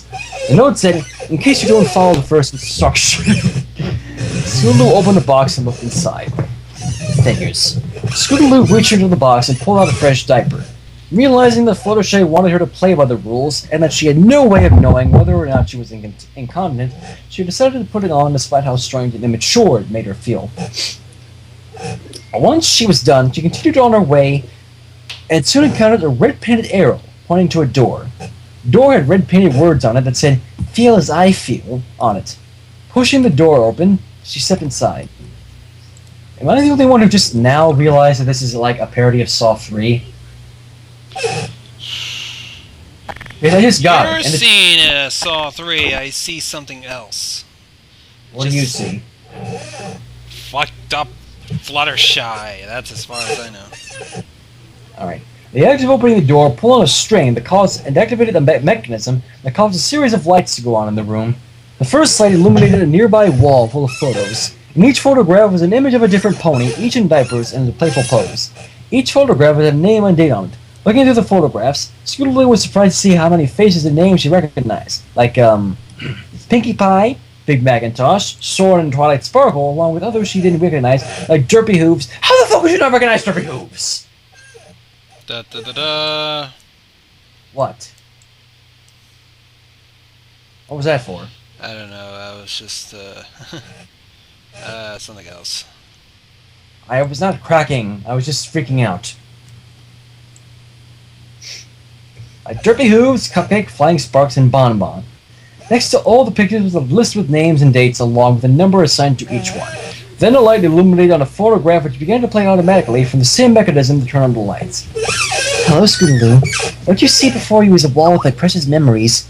Every photo is a record of one of my cherished times with one of my past babies. Long ago, I discovered that I had an interest in infantilism and age play. It brought me so much joy, I wanted to share this joy with as many ponies as possible, so I devised a number system. When a pony's number comes up, I approach them and explain what it is I want to do with them for one night. Most of them think the idea is a bit weird at first, but I eventually convinced the vast majority of them to try it. Even then, active age play can be difficult for first-timers, so I took up alchemy and at a time devised a special chemical that in small doses temporarily removes inhibitions and induces an infantile state. A foal formula. I call it Foalmula. Oh, that is a horrible pun. Unamused. Son, I am unamused. Anyways, it is odorless, tasteless, and dissolves in most liquids. In my passion, I made 2 rules. The first rule was never to abuse formula to force my interest on another. The second rule was never to practice age play with actual foals. But recently, I broke both rules. First with Rainbow Dash, and the second with you. The reasons why will eventually become clear. Now for your first test. The rest of the lights went on, and the door behind Scootaloo slammed shut and locked. Scootaloo was startled by the slamming door, but her attention was quickly brought to a mechanical plate on a pedestal next to the dwarf far wall with a mirror on it. The plate was connected to the lock mechanism on a nearby door. Next to it was a box full of colorful pacifiers. On the wall behind it was a 60-second clock that was also connected to the mechanism. I imagine you feeling stressed right now. One thing I found calming in time of stress is a simple act of suckling on a pacifier, so I provided you with a whole box full of them. The device with the metal plate will unlock the door next to it, but it needs a special kind of key. The key is found on one of the pacifiers in the box and it can only be used when it's suckled on. In order to exit the room, you'll have to find the right pacifier, bring it to the plate and suckle over it. I've also provided you with a mirror so you can see how cute you look as you try each pacifier. Isn't that nice? Don't take too much time to admire yourself, though. Take a good look at the canisters in the corners of the ceiling. Scootaloo looked up in corners of the ceiling, and each one was a canister with the words "Formula" painted on it. They were hooked by wires to the device. Scootaloo gulped when she saw them. If you fail to open the door within the allotted time, the doors will remain locked and a special gaseous form of formula will be released into the room. You have I don't think I need to tell you what will happen if you breathe it in. You have 60 seconds to exit the room. Live or die. Oh wait, no, I shouldn't say that. That's just mean. Oh, I know. Live or try. Make your choice. Soon afterward, the cylinder of the phonograph stopped and the clock began to count down. 60 seconds. Realizing this was serious, she ran to the box, picked up the first pacifier, ran to the plate, popped the pacifier in her mouth, put her snout over the plate, and suckled on the pacifier. She couldn't help but see herself as she did it in the mirror. The sight of it was humiliating, and the door did not open. Oh yeah, Cadabras got the right thing. Sweet soul sister, keep on pushing. You just realized that I have her on here, huh? Yep. She makes an appearance in this little idea. This entire thing was just drawn out by Mean Spirit. He typed up the script. To all that are watching this live stream now, I urge you, make the shipping of Gonzo, My Little, and Little Miss Rarity possible. Make it happen, folks. Anyways. Yeah, continue on. Spinning out the pacifier, she looked at the clock. 50 seconds. She had to work faster. She grabbed a two, went to the plate, and tried one after the other. No go. She tried another two, and now another two. Nothing happened. 40 seconds. She worked as fast as she could, sucking pacifier after pacifier. They actually became almost autonomous, and despite all the pressure that was on her, the act of suckling the pacifier was soothing to her. She had to turn to quest to find the oral key. 30 seconds. Scootaloo was really beginning to panic. As every pacifier was a different color, she couldn't tell if there was supposed to be a correct one she was looking for. She just tried one after another. 20 seconds. The box was half empty, and pacifiers littered the floor. But the door was not opened. Scootaloo began to cry, but kept her task. 10 seconds. Scootaloo pulled out a pacifier that was at the bottom of the box, popped it in her mouth, brought it to the plate, and suckled. The door opened. Without spitting out the pacifier, she ran out the door, and it closed behind her and locked. Scootaloo sat on the floor, still suckling on the pacifier that brought her freedom, resting for a while. Oh, people messing me on Steam. What do you want? Fuck it. When she finally calmed down, she took out the pacifier and examined it. It was orange with a purple shield and butterfly on the front. It was her colors. She looked back at the door and came through. There was a piece of string tied in a circle and taped to the door. She pulled down the string, tied the pacifier handle with a cow hitch in the string, and hung the pacifier around her neck. She'd already discarded her diaper before and admitted it was a disaster. Considering the unpredictable nature of the game, she didn't want to take any chances. Getting her bearings straight, she looked around her. She was in a hallway with another set of arrows and at once set to follow them, not knowing where they would lead. As Scootaloo walked further down the hallway, she noticed a bunch of photos that were hung from strings that were attached from wall to wall like clotheslines. Looking at some of the photos, she saw ones of Fluttershy and other ponies together and dressed up in full outfits. The participants in the photo looked so happy, but they still made the little filly feel really weird. As she walked down the path, she wondered if she was still in Fluttershy's house. Granted, she'd never been in the Yellow Pegasus basement before, so it was impossible to tell, but it still seemed really strange for someone like Fluttershy to have all this in her house. Yeah, no shit, son. Eventually, she came upon yet another door that had "Do As I Do" painted in red letters on the door. Considering the words of the previous door, she was not looking forward to whatever was on the other side of the door. So Scootaloo got her courage up, opened the door, and stepped inside. It wasn't dark inside, but Scootaloo had a hard time figuring out what the room was. As before, the door closed behind her, and she saw what appeared to be a changing table, a wardrobe, a diaper pail, and a crib. Coming from the crib, there was a series of wires connected to a monitor of some kind that was letting out a constant beep and had a bright red light. I think you know what's coming next, people. And Gonzo is not happy about it, I can see. No, I'm just thinking. Horror filled Scootaloo's heart, and she realized that the crib had an occupant. A sleeping occupant who was waking up. The pony in the crib let out a yawn and stretched. Coming closer, Scootaloo could make out the features of the pony. Oh, Gonzo. What? She was a unicorn with a white coat and a purple mane. She is dressed in a rather infantile yet frilly pink dress and completely trimmed with white lace. Then Scootaloo gasped when she realized who the unicorn was. Rarity opened her eyes, but she didn't look happy. She looked rather cranky. She turned to Scootaloo, looking at her in a way that Scootaloo had never seen. Yes, Rarity is a baby now. And she doesn't look too thrilled to be woken up from her nap. Mommy, is that you? I need a grown-up, said Rarity. Rarity began to cry and the monitor began to beep faster. Rarity? Not you too! And what the hell is that machine? Suddenly, a phonograph in the corner of the room turned on, and once again, Scootaloo heard Fluttershy's voice emanating from it. Hello, Scootaloo. If you're hearing this recording, it means you passed the first test. Congratulations. Now for your second test. Pony in the crib is a very good friend of mine. You might know her normally as Rarity, but here she is known as Princess Pretty Pants. What? God! Damn it! This is awesome. Isn't her dress cute? Custom-made adult full wear by her. She and I often had a lot of fun together, and she has agreed to help me in this test. She's been given a small amount of formula, which has temporarily reduced her to an infantile state of mind.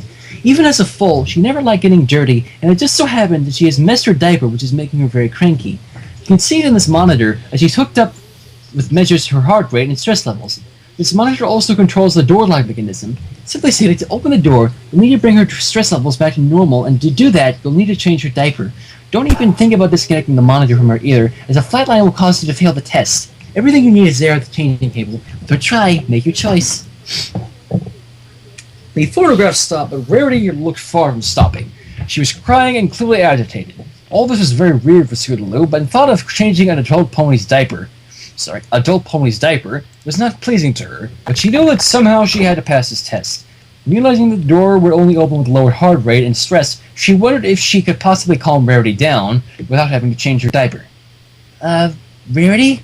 I really don't want to do this. We discussed like grown ponies. Mommy, my diapers are leaky. Could you please change me? Scootaloo put her hope to her face. This was not going to be easy. Okay, listen, Rarity, said Scootaloo. Princess, Said Rarity. Again. Princess, I'm Princess Putty Pants. Okay, fine. Princess Pretty Pants. Can you get out of the crib and go up on the changing table so I can change you and you get this test over with? Rarity huffed and shook her head from side to side. Don't wanna. Rarity pouted. You don't want me to change your diaper? No, when Mommy detains me, don't wanna leave my crib. Scootaloo sighed. Realizing that she didn't have the strength to pick the pony up and put her on the changing table, she decided to do things Rarity's way. From the look of the monitor, she was not coming down anytime soon. Scootaloo approached the crib, looking around, and noticed the crib was of the drop side variety. Realizing that as she pulled the side down, rested it on the floor. Now she had complete access to Rarity and saw the detail of her adult full dress as well as a collection of stuffed animals with her. Rarity looked at Scootaloo, smiled, but it was still quite fussy. Okay, sit tight for a moment, said Scootaloo. Scootaloo ran over to the changing table and scrapped as many supplies as she could, bringing them over to the vicinity of the crib. She brought baby wipes, talcum powder, a new diaper, and moved the pail closer. Then Scootaloo climbed into the crib. Rarity was still as fussy as ever. Princess Pretty Pants. I'm going to need you to stay still for me while I change it. Can you do that? Rarity stopped fussing for a moment and looked at Scootaloo.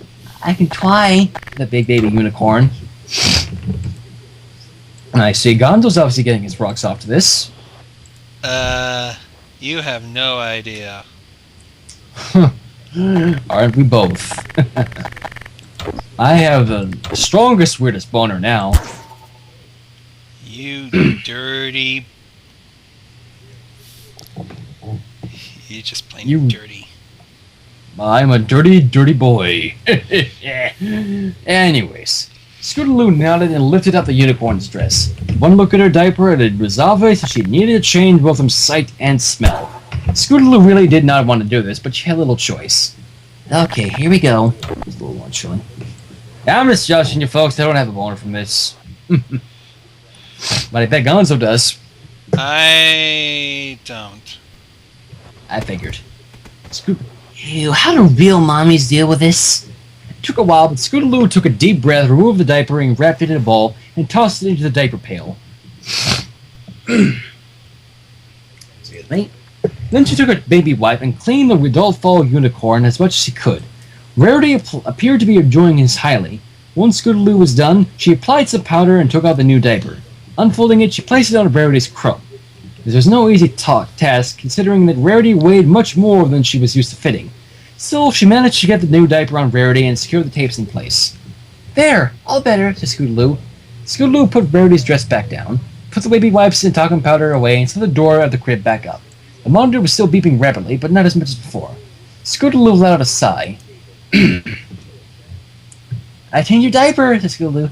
What more do you want from me? Sing for me, Mommy. That's Princess Pretty Pants. Okay, fine. What was it that Fluttershy sang? Scootaloo thought for a moment, cleared her throat, and began to sing, albeit not nearly as well as Fluttershy or Sweetie Belle did. I'm gonna do it.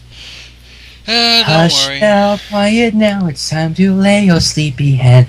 Hush now, quiet now, it's time to go to bed. That's all I remember, said Scootaloo.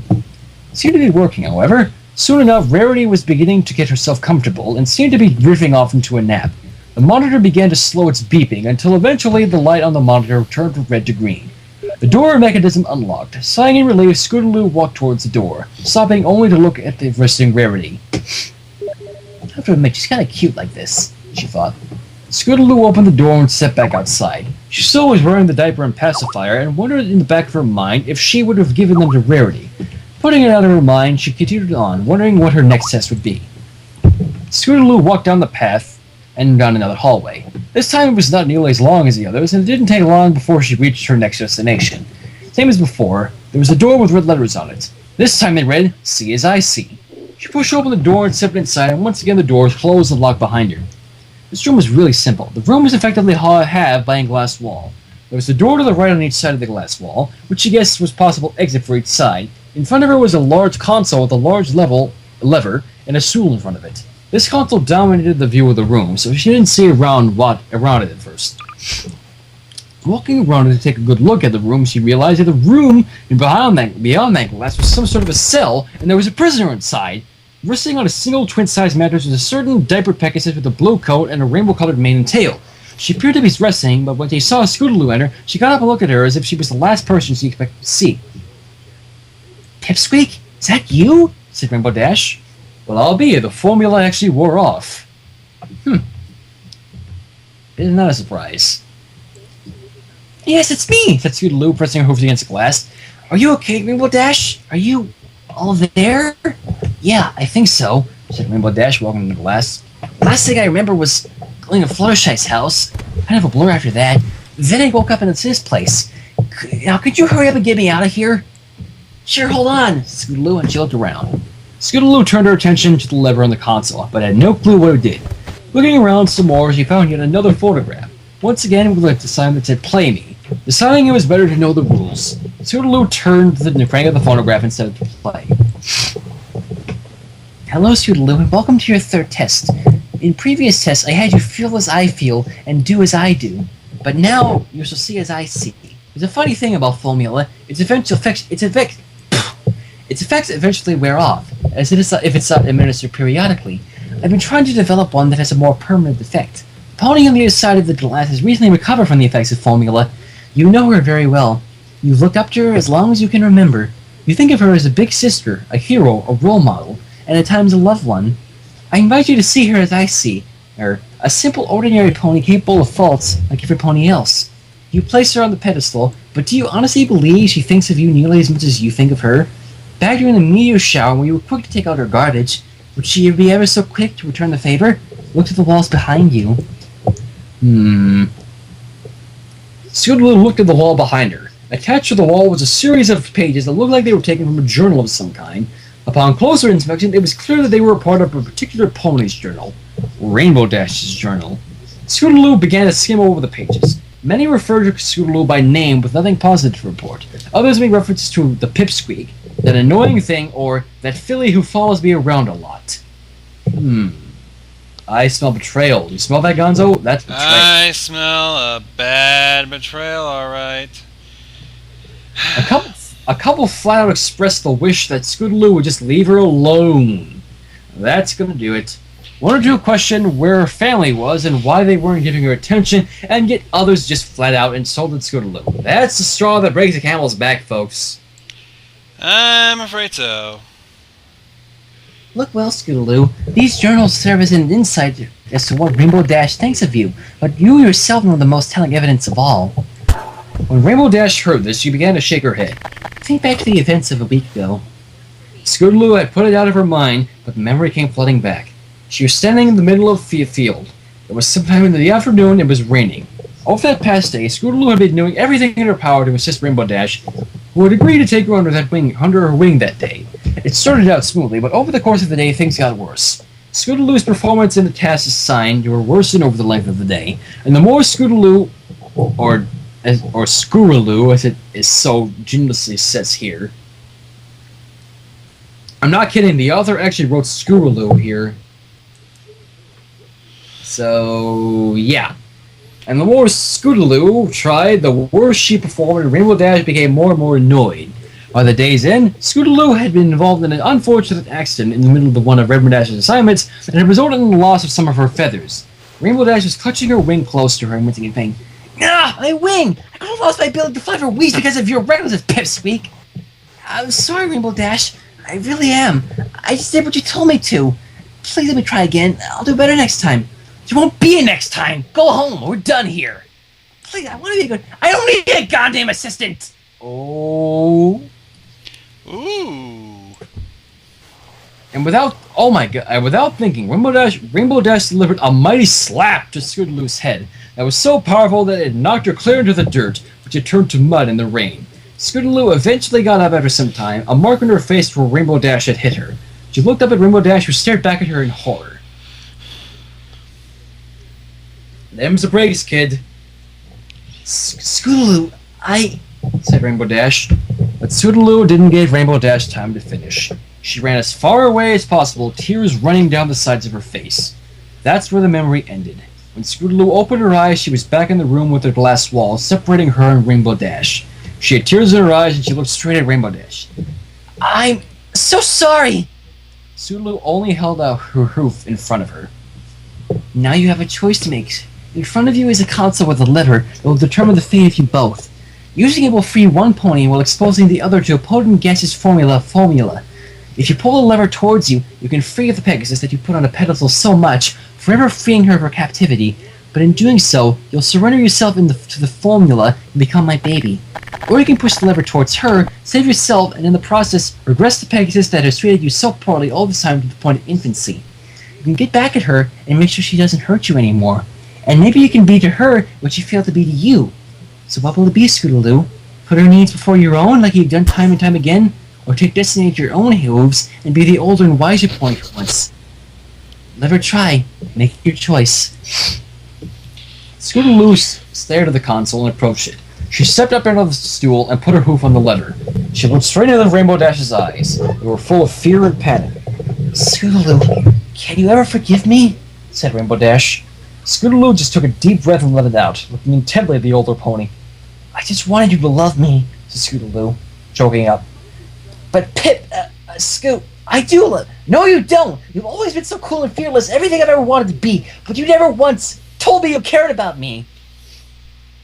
Rainbow Dash was at a loss for words. But I forgive you, said Scootaloo. Rainbow Dash thought excitedly. Which is why I'm going to give you a second chance at being a foal. Oh my. Scootaloo pushed the lever all the way forward. Rainbow Dash's eyes grew to the size of pie plates as terror gripped her heart. She began to bang on the glass wall, hoping to break it, but not realizing it was acrylic glass and therefore could not be broken by it. And the faster she banged on the glass, the faster she breathed in the formula gas. She began to cough at first and then felt weak at the knees. She fell back on her padded rear and began to cry. She cried like an infant pony, flailing her hooves in the air. The door to Scootaloo's side opened and stepped out, leaving the wailing blue Pegasus behind her. Damn. Can you summarize that? I'm trying to figure out what happened. Scootaloo basically turned Rainbow Dash into a foal. Again. What? Well, I was just... I pretty much noticed that deep down inside, Scootaloo must hate Rainbow Dash now with a burning passion. Oh, it's so wonderful. This is a wonderful fanfiction, I'll tell you that. Oh, but we're not done yet. Please, continue. Scootaloo had expected the test with Rainbow Dash to be the last, which is why she was surprised that it appeared as though she was not quite done yet. There was no hallway this time. Instead, the door she came out of led into another room, and once again, the door closed and locked behind her. She looked around and saw a door on the other side of the room that was glowing purple. In the center of the room was a simple table with two objects, a glass of water and a baby bottle full of milk. Scootaloo looked around for a phonograph of some kind, and sure enough, there was one. Once again, labeled with a familiar note that read, "Play Me." Scootaloo approached it, turned the crank, and set the machine to play once more. You're almost done, Scootaloo. You've made it past 3 tests. By now you've learned all about what I do and hopefully gained an understanding of my passions and methods. And by the looks of your previous tests, you're ready to take destiny into your own hooves. The question is, what destiny will it be? I present to you your final test. This one is very simple. Look at the table and you'll see 2 drinks.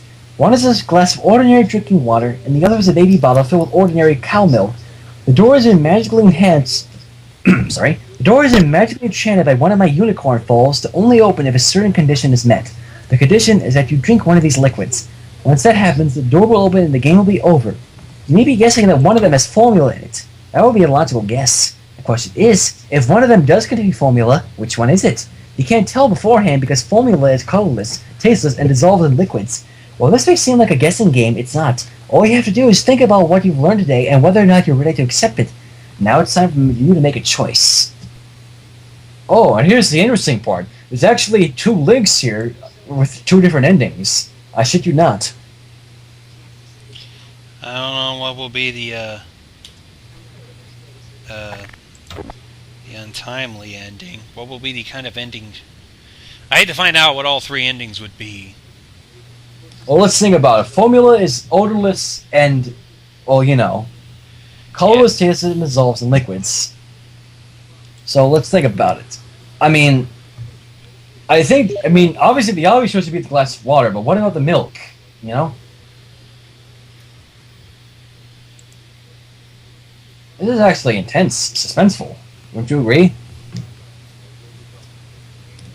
What do you guys think? Venomous is saying take the milk, and Andrew541 saying the milk, take the water. Hang on. First off, let me deal with this one minor thing. What? People shutting me up on Steam. Alright. Ignore it. So you were saying? Alright, I got an idea. Hmm? I'm gonna clear the messages. Alright. You assign the numbers. Alright, 1 for water, 2 for milk. Or actually, 1 for milk, 2 for water. 1 for milk, 2 for water. When I clear it all, start voting. 1 vote per person. Okay? Go. There's 1 for milk. 1 for water. 2 for milk. 3 for milk. God damn it, is there some Kool-Aid in the back? No! Andrew, pick... Andrew, milk or water? 1 or 2? I bet no matter what, there's something that's going to be stuck in there. I bet she's going to go... Whatever it was... You picked 2, so you picked the water. 1 is milk, 2 is water.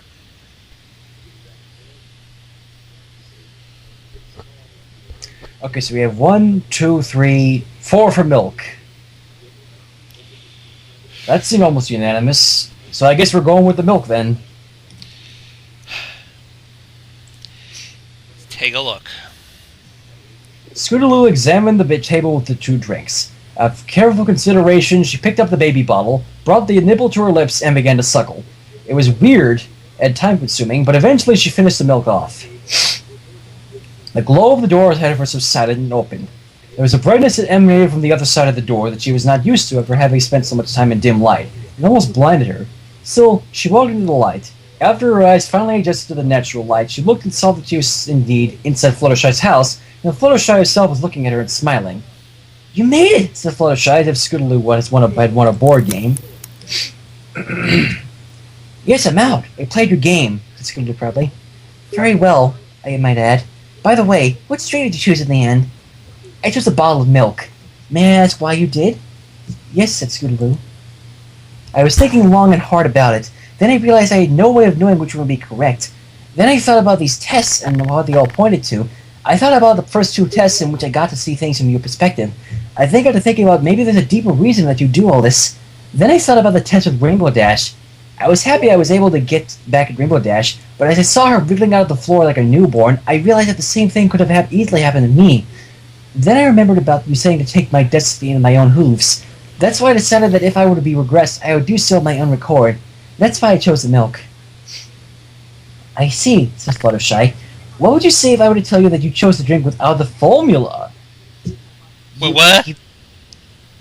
She said, "What would you say if I were to tell you you chose to drink without the formula?"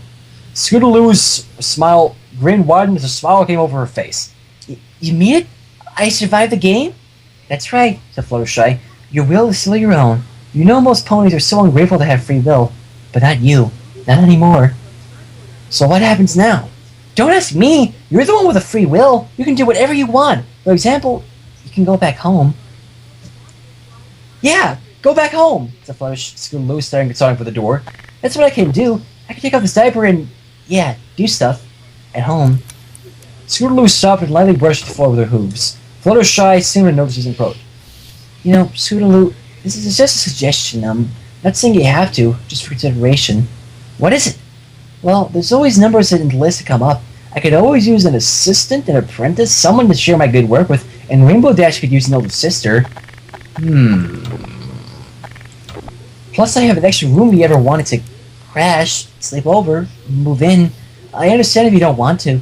Don't want to? I'd love to! Scootaloo threw herself into Fluttershy's arms. The two ponies embraced for what seemed like an eternity. You don't have to be alone anymore, my number one assistant. Thank you, Fluttershy. So what happens now? Hey, didn't we go through this already? Yes, but I wanted to know what I should do now that I'm your number one assistant. Oh, well, first we should retrieve Rainbow Dash, Rarity, and Rainbow Dash.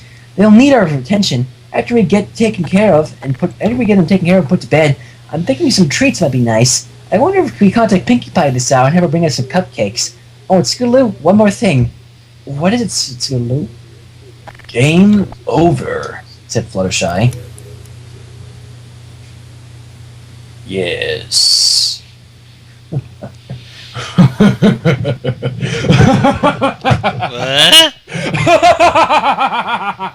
Did I miss something? You heard that. Scootaloo is now Fluttershy's assistant. She's gonna help her bring in more babies. Oh my god, it's like Pinkamena. Yes! Oh, my lordy, lordy, lordy, lordy. What a wonderful story. Seriously. I don't think I've ever read such a better piece of fanfiction in my life. And that's saying something. Yeah. Your mind is pretty much in ruins after that, isn't it? It's confused. Why? Well, me trying to take in the information, me working on things. Oh. Well, now we can go back to Gary's Mod now. Yeah,